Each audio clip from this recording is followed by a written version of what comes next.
Hola a todos, bienvenidos a Curiosity Cam. Hoy vamos a estar viendo la clínica psicológica con adultos. Empecemos viendo al psicoanálisis como praxis. El psicoanálisis surgió de la ciencia, pero terminó alejándose de este discurso al tener muchas diferencias con su ciencia de origen, que era la medicina. Veamos algunas de estas diferencias. Si bien tanto el psicoanálisis como la medicina buscan la cura y el tratamiento exitoso, el psicoanálisis presenta muchas dificultades y no ofrece garantías. En cambio, de la medicina se esperan ciertos resultados. El psicoanálisis es prolongado y no tiene una fecha específica. En cambio, la medicina es breve, ya que responde al capitalismo. El psicoanálisis se enfoca en un cuerpo anímico corporal, en cambio, la medicina en un cuerpo orgánico y anatómico. En psicoanálisis opera la transferencia y en medicina la sugestión. En psicoanálisis, el analista está implicado en el tratamiento y en la medicina da igual el médico, ya que solamente se importa recibir la receta. Decimos que la ciencia presenta una falla epistemosomática, ya que no responde a ese espacio entre lo anímico y lo corporal. Es decir, lo real del cuerpo como sustancia gozante, la doble cara del goce, que es displacer para el yo y placer para el ello, ya que responde a una satisfacción pulsional. Veamos de dónde surge el psicoanálisis. Se rumorea que Freud creó el psicoanálisis ya que era mal hipnotizador y no podía acudir a la sugestión hipnótica. La sugestión hipnótica es una posición de poder que exige al sujeto la desaparición de sus síntomas. Este poder del analizante va de menos a más porque el sujeto padeciente al principio viene con desconfianza y luego empieza a ver los resultados. Esto va al revés de la transferencia, que va del más al menos. En la sugestión hipnótica, el analista tiene un saber cerrado y con consistencia, por eso no se podía atender a psicóticos. En cambio, en psicoanálisis, el analista es un sujeto supuesto del saber, y el saber no tiene esta consistencia tan cerrada. De esta manera, el psicoanálisis no es sugestión, sino que es el uso del poder que la palabra puede tener. Y este poder no se puede ejercer sin el consentimiento de la persona, ya que es necesaria la transferencia. Entonces veamos qué es el psicoanálisis.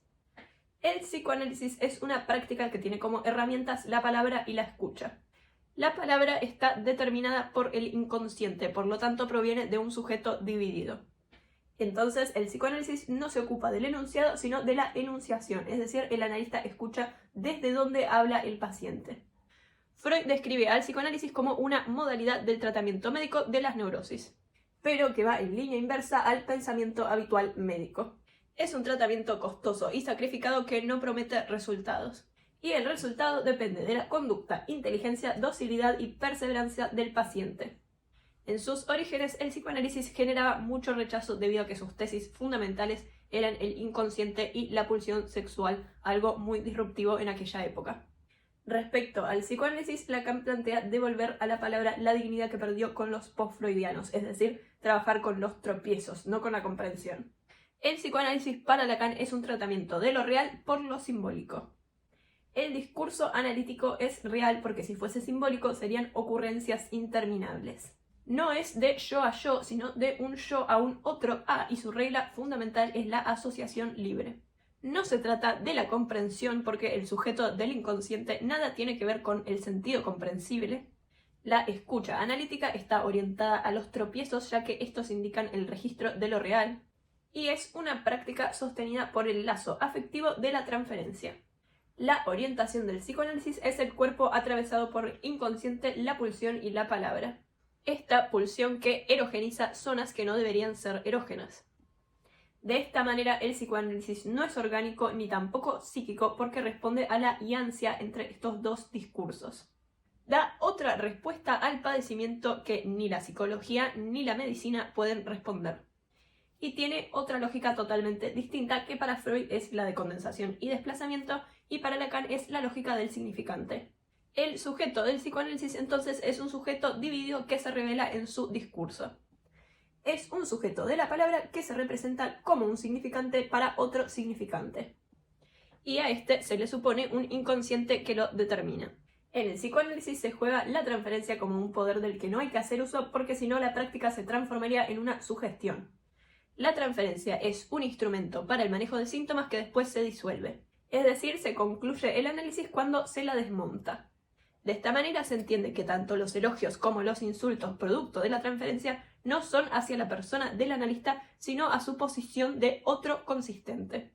Por eso se dice que el analista tiene que ser abstinente en relación al poder que la transferencia le otorga. Ahora vemos cómo es el síntoma para el psicoanálisis. El síntoma expresa la división subjetiva inherente al ser hablante atravesado por el lenguaje. El síntoma es un sustituto de la satisfacción pulsional reprimida. Esta satisfacción pulsional fue interceptada por la defensa y queda desfigurada como satisfacción paradojal.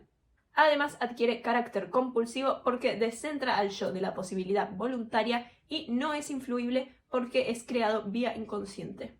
Ante el síntoma, el yo intenta sofocarlo y fracasa, por lo que hay un retorno de lo reprimido, o intenta integrarlo y hacerlo parte de su organización yoica.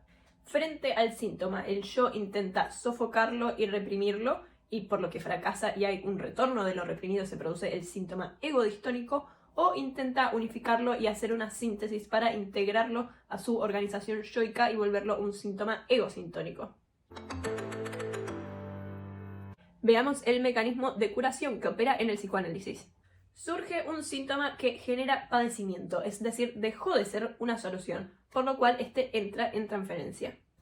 Toda la libido va a la transferencia. De esta manera se produce una neurosis artificial conocida como neurosis de transferencia. El analista opera en la neurosis de transferencia, por lo cual el conflicto se vuelve a actuar en sesión y de manera actual.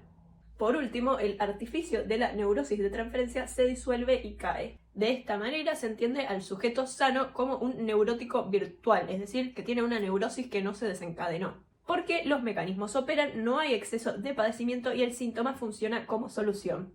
Entonces veamos, el síntoma freudiano es un acto perjudicial, inútil e involuntario. Este conlleva displacer y gasto anímico para combatirlo.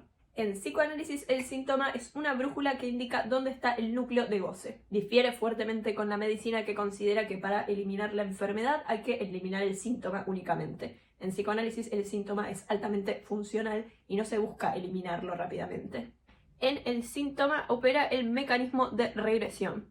La libido frustrada regresa a puntos de fijación donde antiguamente hubo satisfacciones.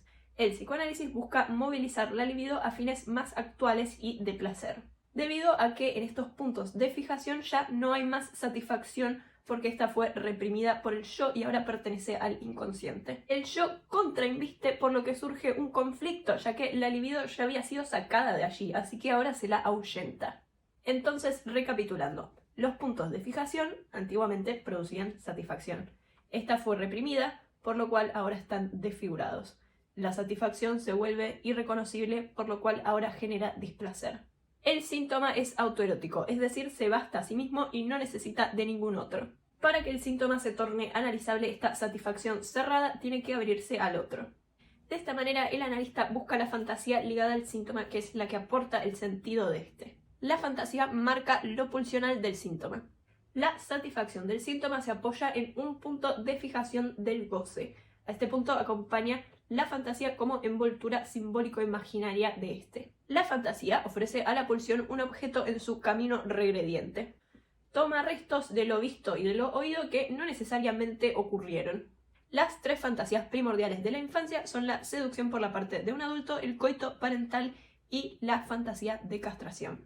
El síntoma además es extraterritorial porque de tan íntimo que es se vuelve extraño. Es una interioridad exterior al sujeto porque es ajeno como un tejido infectado. Entonces la lucha defensiva del yo es acoger lo extraño cancelando su ajenidad. Sin embargo, el síntoma no es síntoma analítico si el sujeto no se pregunta sobre este, si la angustia que genera este síntoma no le produce una división subjetiva que los lleve a analizarse.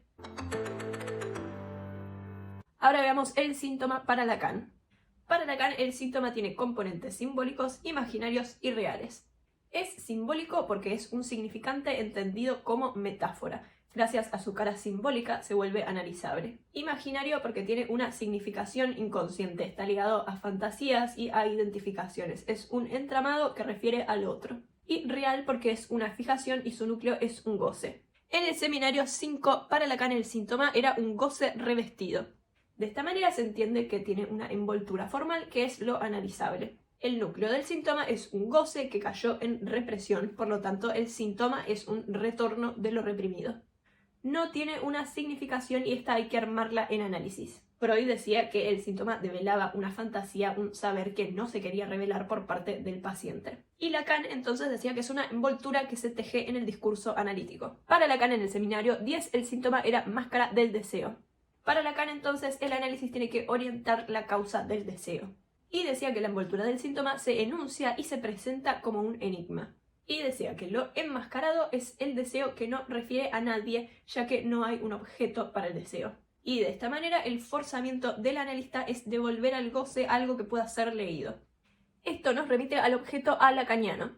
El objeto A causa el deseo de forma permanente. No para e insiste porque el deseo no es del objeto, sino que es causado por este. El objeto A es un agujero que se bordea y lo imaginalizamos porque está perdido de entrada. Cuando se alcanza este objeto del deseo, hay un vacío porque el objeto está en el lugar de la causa. Es por esto que Lacan decía que el deseo siempre es deseo de otra cosa. Por eso el humano siempre al lograr lo que está buscando, por ejemplo, recibirse, luego surge el deseo de otra cosa, empezar a trabajar. Cuando se empieza a trabajar surge el deseo de tener hijos. Cuando se tiene hijos surge otro deseo y así incesantemente. Entonces el deseo es el punto de compromiso, es la escala de dimensión del goce. El deseo lleva más lejos la barrera del placer porque es un punto fantasmático imaginario que deja al deseo suspendido sin exigir realización. Esto es todo de clínica por hoy. Si les sirvió el video denle me gusta y suscríbanse.